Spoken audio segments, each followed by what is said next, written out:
Oke guys, welcome back to my channel.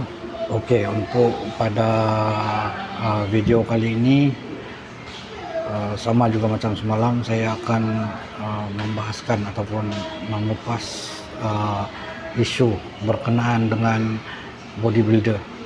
Dua isu ni yang semalam dengan hari ini memang sering selalu dalam masalah bodybuilder, yang orang di luar sana tak tahu ataupun dia main hentam, main dengar je macam tu. Okey, jadi kali ini saya nak kupas isu ni dan mohon korang share semua pada masyarakat di luar sana ataupun pada haters bodybuilder ni agar orang faham. Okey, isu yang saya nak ketengahkan pada hari ini adalah berkenaan mitos ataupun fakta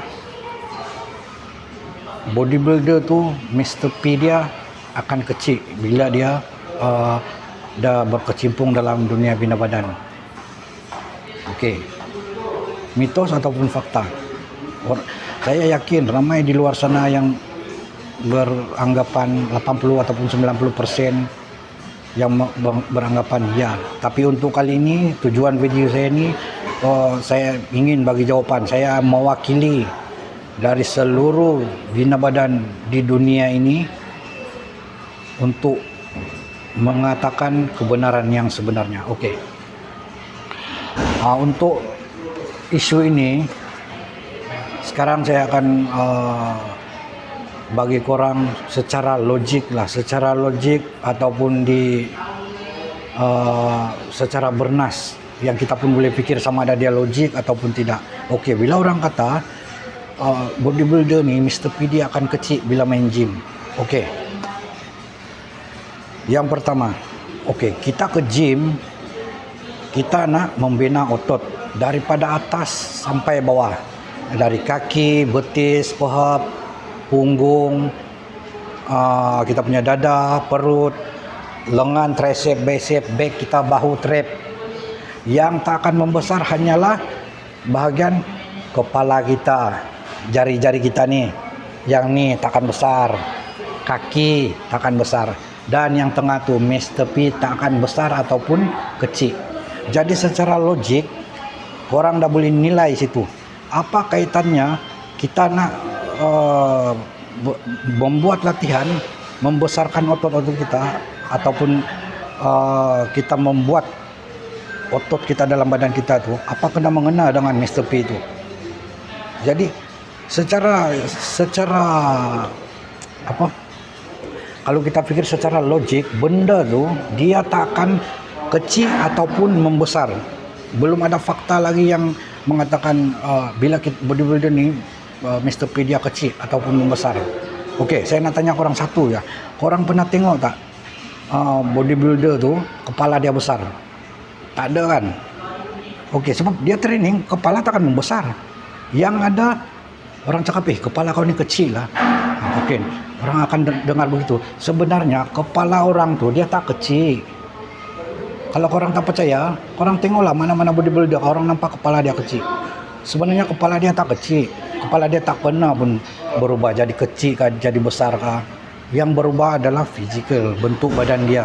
Jadi itu yang menampakkan bentuk kepala dia tu jadi kecil. Jadi begitu juga situasi dia untuk Mr. P bagi laki-laki. Okey, mungkin bila di atas stage tu, korang tengok mana yang gila nak tengok atas stage, nak gila guna underwear je, nak tengok kat tengah tu nampak dia nampak kecil. Sebab apa? Sebab dipengaruhi oleh kita punya tubuh badan. Jadi mulai pada hari ini, mana yang takut pergi gym tu, yang mungkin takut jadi Mr. P jadi kecil apa, orang mulai hari ini terus pergi gym. Jangan percaya lagi. Itu semua adalah mitos semata-mata. Tak pernah lagi orang pergi gym tu Mr. P dia jadi kecil ataupun jadi besar. Kalau ada komen bawah ni, kasih tahu dengan saya siapa orang tu. Okey? Saya harap apa yang saya bagi pada kali ini boleh memberi korang satu pengetahuan yang mungkin korang tak tahu di luar sana. Okey, contoh saja. Okey, contoh benda saya tak payah bagi contoh lah. Kita pikir secara logik begitu sajalah. Benda lain takkan besar dalam badan kita. Jari-jari ini kita takkan besar. Kecuali yang pergi gym tu, dia main telefon, kuat selfie. Itu kalau yang kuat telefon 20 tahun asik gym saja begini, 40 menit main telefon, 10 menit main gym. Itu confirm jari dia yang besar.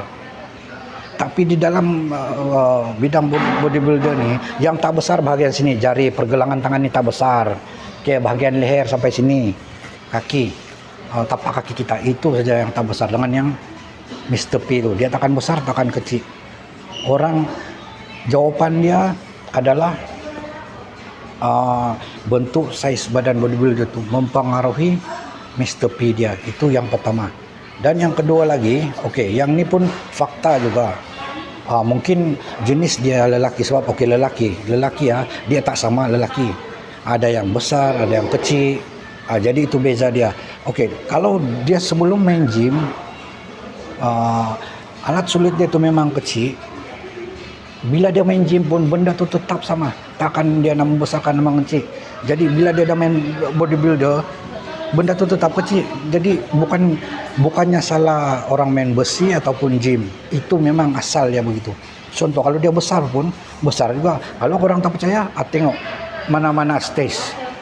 Korang tengok Mr. P dia. Yang nak tengok lah. Cuba korang tengok. Sama tak? Ada yang tak saman. Ada yang menonjol. Ada yang macam tak nampak. Situ korang boleh tengok sendiri. Jadi nasihat saya pada yang tak tahu ni, yang takut-takut nak pergi gym. Mungkin contoh badan cantik lah.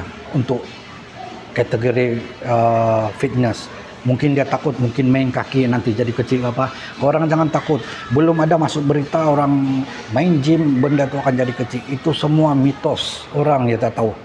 Sebab itu pandangan orang dan haters bodybuilder ni. Sebab dia nak buat badan dia tak jadi-jadi. Kelas apa dia hentam bodybuilder.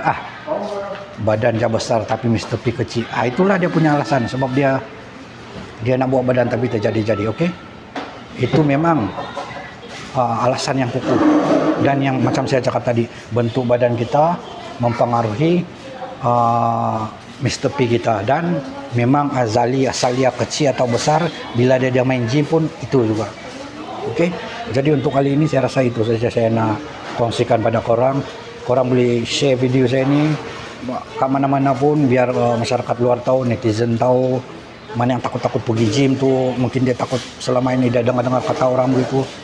Lepas dia tengok video saya ni, dia tak takut. Jadi saya harap apa yang saya kongsikan pada kali ini boleh bagi manfaat pada korang semua di luar sana. Dan untuk pasal video yang semalam tu, saya mohon maaf lah, dia tak berapa terang, goyang-goyang. Sebab anak ambian, jadi dia goyang-goyang, jadi dia kabur sikit lah.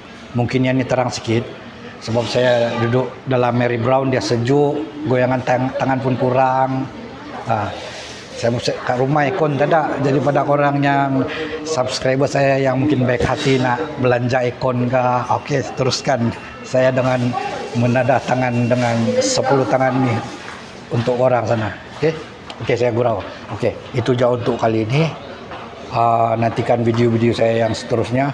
Mungkin untuk sekarang ni saya pun training pun ala kadar ya, sebab modal pun ada. Modal pun masih kurang. Mungkin sampai bulan 7 saya training ala-ala kadar je macam tu, setakat just untuk badan kita sihat-sihat je. Tapi start bulan 7 saya akan buat bulking kau-kau punya sampai bulan 1, bulan 2. Bulan 2 sampai bulan 3, bulan 2 sampai bulan 4. Bulan 4 lah begitu. Nah, dekat-dekat puasa kan nanti tahun depan saya dah semi diet. Dekat nak game, nanti ada game dekat 3 bulan. Itu saya betul-betul diet habis-habisan je. Jadi untuk orang yang nak tunggu video saya seterusnya, bulan 7 ni saya akan upload setiap hari video saya. Hari ni saya makan apa, besok saya makan apa, besok Ahad saya makan macam mana. Daripada saya buat bulking sampailah ke diet, sampai ke pertandingan, dan apa yang saya dapat. Jadi korang boleh ambil saya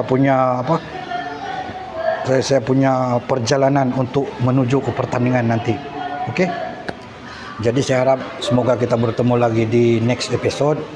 Pada yang baru lihat video saya ini, jangan lupa like, share, and subscribe, tekan loceng untuk mendapat notifikasi ataupun pemberitahuan video saya ini. Semoga kita dipanjangkan umur, dimurahkan rezeki. Kita bertemu lagi di next episode.